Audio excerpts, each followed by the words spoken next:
Il Popolo della Famiglia è un movimento politico nazionale che si occupa di tematiche inerenti appunto alla famiglia, come il reddito di maternità messo al centro della politica nazionale, i diritti delle donne, la bellezza della maternità, la ricchezza presentata dai figli, la forza e la solidità che a una società intera sono donate dalla famiglia se la famiglia è aiutata a essere forte. Principi portati avanti anche nelle elezioni comunali agrigentine che si svolgeranno il 4 e 5 ottobre, che il Popolo della Famiglia mette nel programma elettorale dell'uscente sindaco Firetto, da lui acquisiti attraverso un suo rappresentante che parteciperà alle votazioni. Per portare avanti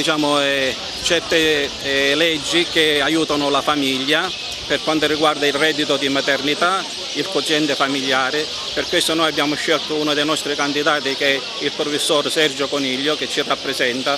una persona affidabile che ha fondato sia il centro aiuto alla vita